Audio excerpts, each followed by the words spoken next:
Hi, we're Oxygen Conservation, and this is the Shoe Room Sessions.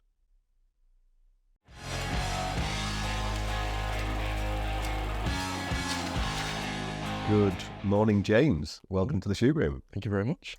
Is this your first to-camera podcast style thing? Yeah. If you don't count like uni, like pre-recording video stuff, this is like an actual, first. Exciting. Who are you and what do you do? So I'm James Ormrod. I'm a natural capital analyst at Oxygen Conservation. So I've got a background in economics, did my undergrad in economics. So I work with a lot of data and modelling of the Excel variety. My title obviously is natural capital analyst, but I kind of do work across the board. I get to work with all of our lovely team, with a focus on natural capital. Awesome. How on earth did you come to be part of Oxygen Conservation? So it must have been 2019 where it all started. So I think, as is often the case with you, my first interaction with you was feedback. So you need to give people some context. Okay, so I was applying for university, so I was doing my cover letter, my CV, my personal statement, and my dad knew this guy who was like really good at writing all these things and checking and making it, polishing it, making it look a lot nicer.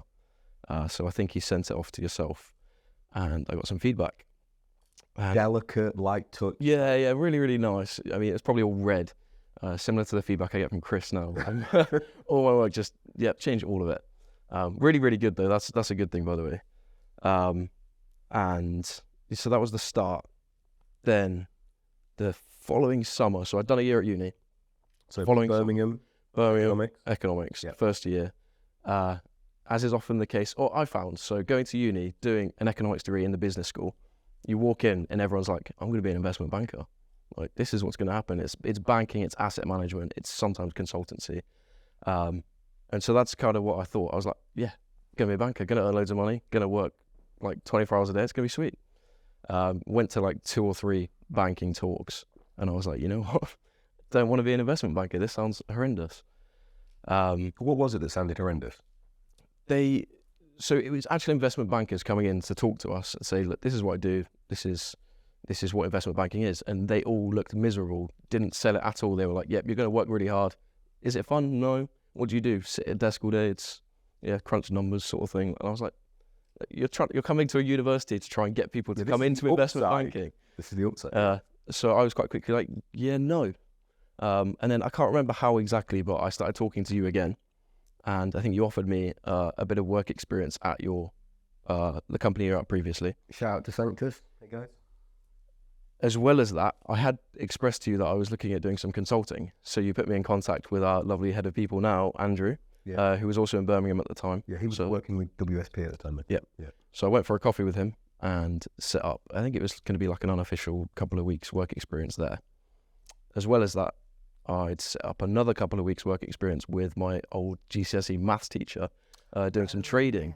So I was still interested in trading. I kind of did a society, I think it was Forex trading for a little bit. I didn't think I was very good at it. I didn't fully understand it at the time. But I wanted to learn a bit more, so I set that up. Anyway, that's the summer COVID hit. And the only person who didn't fall through on my work experience was yourself. So I ended up doing a full summer rather than a few weeks at different places. I did a full summer with you. It was unofficial, so it was just like you giving me tasks here and there. And you were working at the same time still, right? Yeah, I think I was doing just like a summer job. I worked at, it's like a garden products company. So yeah, you were just giving me off tasks here and there, which I was really interested, just trying to like get into. Like, it felt like that was the working world. What I was doing over summer was like a summer job. It wasn't like what I wanted to go into later on. Yeah. And this felt like almost like a gateway. And then I was fortunate to go into the office for a week as well, so met everyone there. So that was my first sort of experience meeting you. That was the first time I met you, actually, when I came into the office. Right, okay. A lot shorter than I expected, because it'd been Teams calls before then. Thank you very much, James. Appreciate that. Shout out to Dan, who's going to be pissing himself at a joke at my height. So yeah, really good work experience there. And then the following summer, you'd started OC.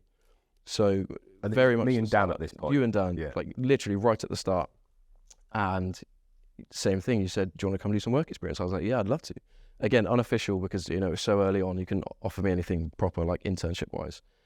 So similar vibe. I think it was slightly more intense, but it was also a lot more interesting because it was so new, and you were kind of like, I didn't really know what's going on here. Yeah. We have an idea. It was just kind of quite This wild. would have been like 2 months into OC. This is super early. Proper early. So yeah, again, not first time I met Dan. Second time I met Dan, I loved Dan. He was good at the start. Then he started roasting me a lot. Yeah, that's yeah.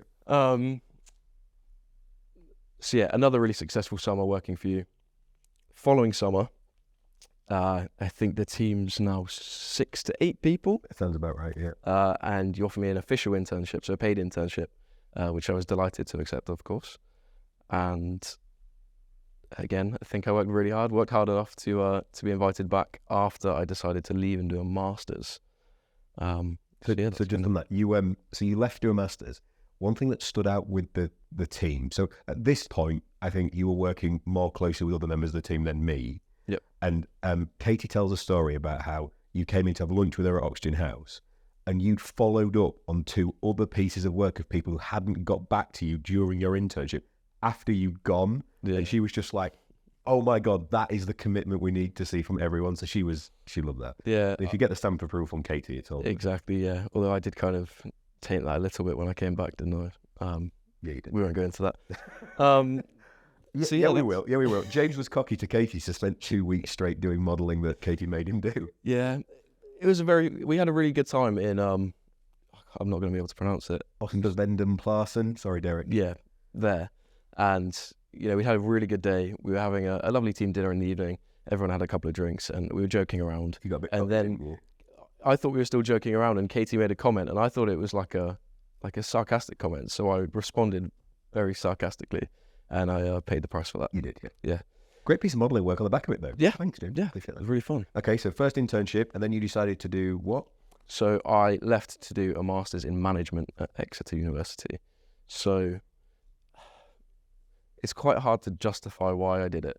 I wanted to have a master's. That was my reasoning for doing it. If I were to go back, I probably would have done a master's, but I would have done something very different. So Knowing what you know now, what masters would you do now? I don't know, something more specific. So I went from economics to management. So 2 very broad topics. I wish I'd gone for something more specific, even if it was like, I don't know, even something like fintech, maybe something just like a little bit more niche. I could learn something more about, or something more environmental, I guess, which would have been a lot more useful. Having heard Chris's experience, so he did environmental economics, Yeah. and a lot of that's now flowed through into what we do at OC. I don't think it's a bad idea. I think the fact that, I always thought the better route for you would have been to have done an MBA, but that wasn't available straight. You had to have 2 years work experience, and I knew for a fact if I didn't do it straight after my undergrad, I wouldn't come back, especially coming to somewhere like OC. Like, you don't want to leave to go back to uni. No, so I think having a relatively generalist master's, I think probably long term will stand you in good stead. But I can appreciate now why something more specific might appear to be useful. So you went back to do the master's? Yep. During that, I didn't have too much contact with you, to be honest. I did a podcast. Yeah, until we did a podcast. So I'd kind of, I overthink things quite a lot sometimes. So over time, we hadn't spoken for a while. I was gradually thinking maybe I'm not going back after summer, because we hadn't like officially agreed anything. It was just and we didn't have a role at the time, so we're still growing. Didn't know where we were in terms of a team. So I wanted to find a role for you, but I didn't know that I definitely had one. Yeah. So you doing the masters actually was good timing. So yeah, as I left, you'd said to me, "What would you say if I asked you to stay right now?" 2 weeks before I was due to start my masters. So obviously I said no. I've sorted all my finance, all of my accommodation, everything. So that was just a bit too late for me to decide right then. So yeah, fast forward throughout my degree, as I was saying, I kind of thought, okay, maybe I'm not coming back.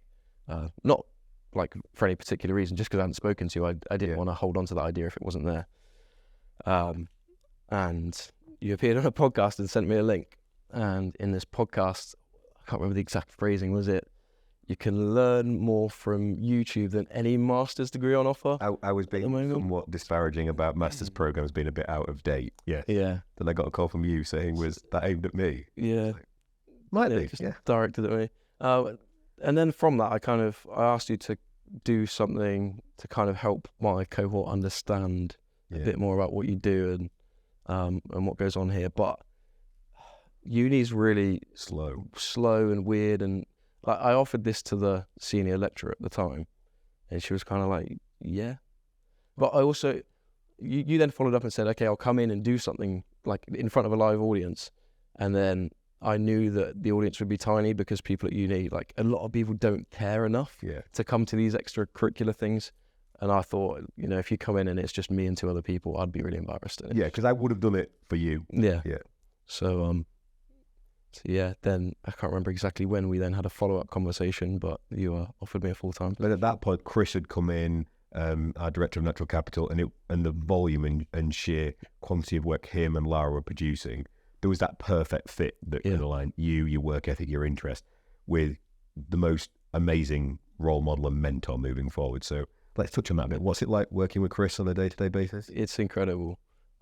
First of all, he was there during my internship. Yeah, only just. So you delayed starting my internship so that he would be there so that I could report directly to him straight away. And that was probably the biggest change going from the first unofficial work experience to this, was that I was now talking to someone else. And it is quite strange. Like, I was talking to only you pretty much in the first one. Yeah, then, like, I need X, Y, research this, look at that. Can you make contact? Just anything, all hands on deck, right? Yeah, and then the next time it's like, okay, I talk to Rich like maybe once a week. Like, it changes drastically. But yeah, working for Chris is really, like, he's so intelligent and he taught me so much. So during that internship, just the Excel knowledge that he passed on to me was ridiculous. And I then used that in my master's. There was literally a module on Excel, and I was like, sweet, easy. I got like 96% or something because, Chris had just taught me everything. It was just too easy. So yeah, the knowledge he's just passed to me is insane. And I learn more every day. I still don't know like 1% of what he does. So it's really, really interesting just to be around him and listen to what he says. To other people as well, just being in calls and sitting in the background is amazing. Just he comes up with something new every single time, so it's great. He's also like really chill as like a line manager. He's really understanding and just kind of just lets me do my thing. I think that helps. The personality fit, I think, is so important with any, in a small team when you've got a direct reporting relationship with something. It's so important because what you experience is chilled and laid back. Chris gives a hell of a lot of feedback. In very much of my model, it's direct, it's honest, and the standard doesn't drop. Yeah. So, there's a standard joke, you don't ask Chris for feedback on a Friday because you can get 12 pages. Yeah. And, but it's true, right? It's constant. But I love that though, because especially at the start, when I got that much feedback, I'd learn so quickly because I'd learn like for example, the weekly update. So he asked me to do a couple of pieces to begin with. He'd send me feedback and it'd be pages long. Like he'd send me a Word doc. Longer than the... Yeah. In fact, he just sent me a Word doc back and he'd make track changes and the whole thing would be read. Like literally not a single thing would be the same other than maybe like an and, if, or a but or something. And I learned so quickly from that. It's got to the stage now where it's just like, yeah, I've made a few changes. Obviously, a few changes for Chris is still a lot of changes, but it's not like this whole Word document of change. Like the feedback is really, really good. Why do you think you're so open to that amount of feedback? Why? Because for some people, it lands like a punch in the belly every time. Why do you welcome it? I want to improve. I want to be at Chris's level. So, if he feeds back on every single thing, I can improve on each and every one of those things. That sentence is almost right. You don't want to be at Chris's level. I want to be above Chris's level. You want to be above Chris's level. You better be. Yeah. So yeah, I always love feedback. Let's talk about hard work. So I'm hoping this goes out to our next group of interns that come. So we can lay out with Esme and you, and we're going to record Abby's later, what it looks like and what it takes to be successful, because we always try and put it out there. And I overplay because I would hate for people to come to OC and think, oh God, I had no idea I was expected to work hard. I had no idea everyone put so much into it. So what's the reality like from a hard work perspective? I feel like as people, we know if we work hard, and everyone at OC works ridiculously hard, some more than others. I think that was a compliment, Josh. Josh is behind the camera and Jay's kind of looked at him. Don't know if he's giving him shit that he doesn't work hard or Josh works a huge amount. Yeah, and Josh I was only joking. Hard work. What does it look like on a day-to-day basis for people? So I struggle to comprehend how hard I work because I love what I do. So I I'm usually like, okay, I'm just working, and then Hannah, my girlfriend, will say, "Why are you still working? It's like 10 o'clock at night," or my friends will be like, "I've just done my 9 to 5. I'm not even thinking about work right now. Like what are you doing?" So I do struggle to comprehend it. So time spent on work is obviously one of the biggest things. Yeah.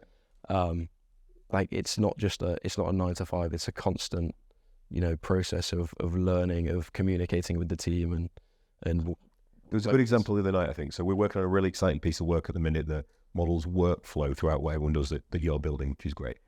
And I remember messaging you going, "Oh, where are we with this?" And it was in the evening. I had no idea what time it was. So I messaged you, and you're like, literally at mate's house watching football, you'll have it. And then half an hour later, it arrives back in my inbox because you'd got back through the door and you'd sent it through. So I think that flexibility is a key part of it as well. The request might come at any time, and you're so amazing at just jumping on it and delivering. Yeah. I know a lot of people probably wouldn't like this, but I think it's part of what we do is having like Teams and emails and stuff on your personal phone. If I didn't, I wouldn't be able to work nearly as hard as I do, because I do half of it from my phone when I'm, I guess out of work hours, like what you're saying. Yeah. Then if I'm at my mate's house, checking my phone, if I get an email from, I think the important bit has got to be, the balance has got to be there as well. So like and Chris doesn't care where you are or what you're doing if you're delivering on stuff. Yeah. So Josh is behind the camera, and he told me about going to a party with a load of mates, and he was sat around editing photos at this party with his mates. Brilliant, fantastic, yeah. Yes, I think it's like the surfing analogy, right? I always think no one tells a professional surfer to surf less. I was like, great. So if you do love what you're doing, and for anyone who's interested in OC, and thank you so much for all the people that ask us about jobs on a day-to-day basis, don't come here if you don't want to be obsessed by this. None of us are normal. We're not trying to be normal. We're trying to do stuff that's super special, but you've got to love it. If you don't, it's not the place for you, I don't think. Exactly. And like I was saying a minute ago, if you do love it this much, it doesn't feel like hard work. It just feels like, yeah, okay, you do long hours sometimes and you get asked to do things on weekends or whatever, but it's not like a burden. You're like, okay, yeah, I'll do that because I really enjoy this and I want to speed up the process. So I feel, and everyone works like in that way. So Charles, the estate manager, he describes it as addictive. Yeah, because for most people, it's the first time in their career where they haven't just been the one that's pushing hard and it's lonely, and they're the last one working late, and they're looking around and everyone's working. So you go, oh, can I get involved in that? Or even if I find it like, even if you're not directly involved in something, oh, can I get involved in that? Or can I join that meeting? Or because the answer is yes with us, there's a whole range of stuff to get involved in. Yeah, and I think that because everyone has that mentality and is prepared to work hard, it's just going to help us scale and do what we want to do so much faster. It's just really exciting and cool. Yeah. So the key part about that, so in the coming months, we're probably going to be positioned as the country, if not the world's leading natural capital asset management firm. For people who don't know, James, what is natural capital?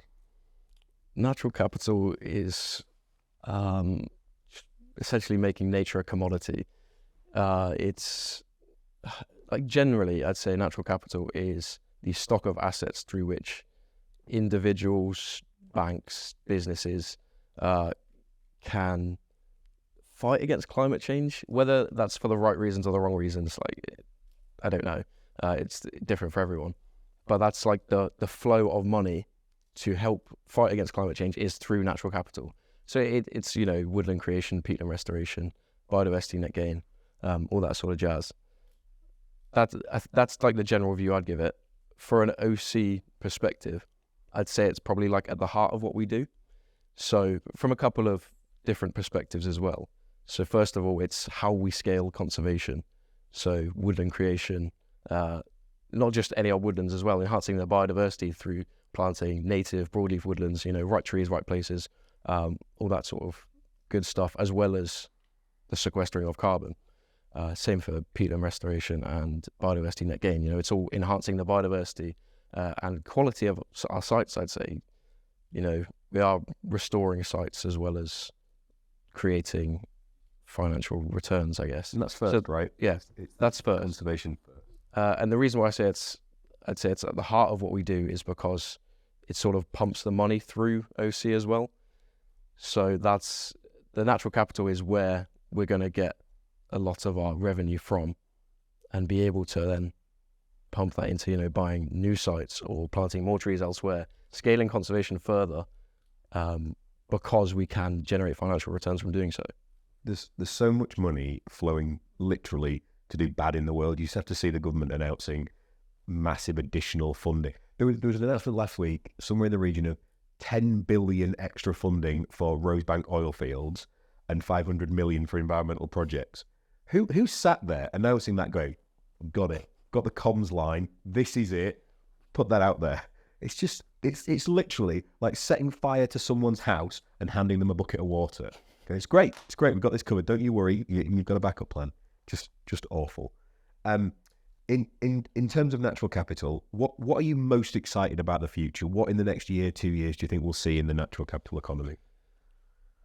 Just for its growth, I guess. Just seeing more of it, seeing the market grow, seeing your carbon curve come into fruition based on the increasing levels of natural capital and people increasing it for the right reasons, not, for example, big oil companies just planting loads of trees just to offset their own emissions before they've, tried to reduce them in the first place.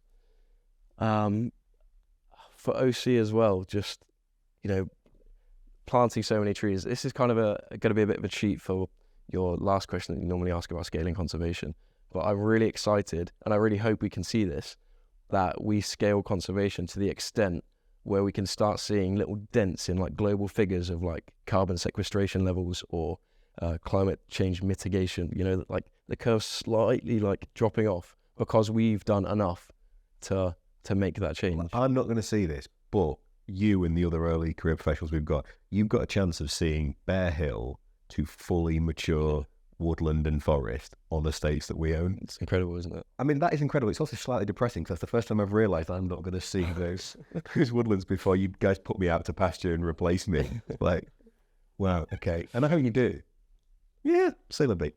Okay, so I want to pivot slightly, James, to the people who might be sat there going into uni now where you were a few years ago.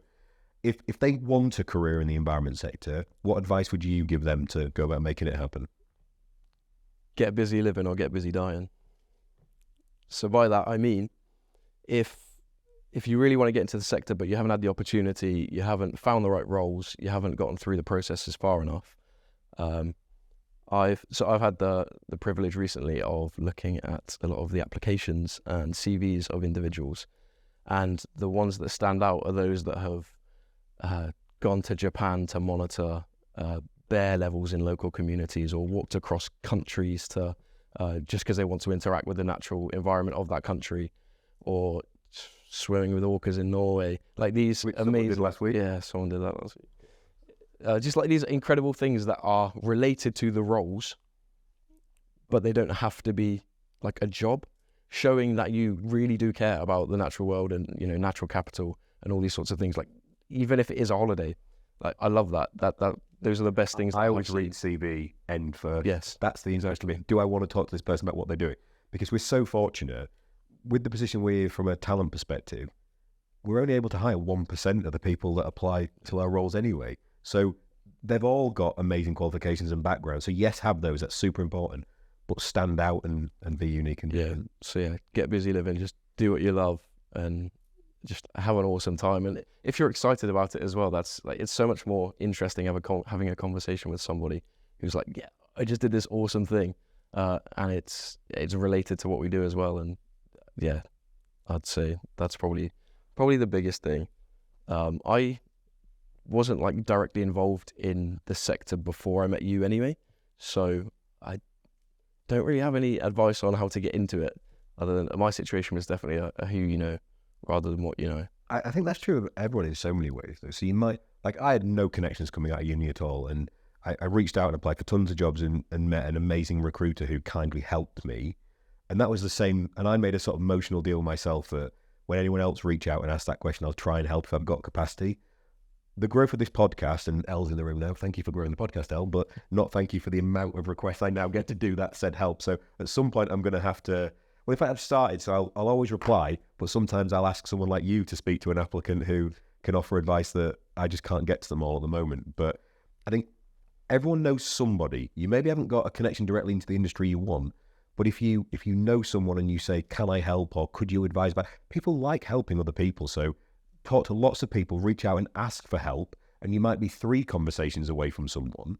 I mean, everyone can set up a LinkedIn profile really easily now and start connecting with people and see who's out there. We had an amazing guest on, Freya, who literally admitted to just following my post, adding everyone who I interacted with and saying, oh, we know Rich, can we have a chat? And I was like, I think I'm okay with that. I mean, and we ended up in Scotland talking to our amazing lead lawyer, Ross Simpson. He's like, oh yes, I spoke to this Freya person who knows you. She's wonderful. And I was like, I think fair enough, Freya, like it's working. So, I mean, don't upset people by doing that and don't get weird. She's not weird.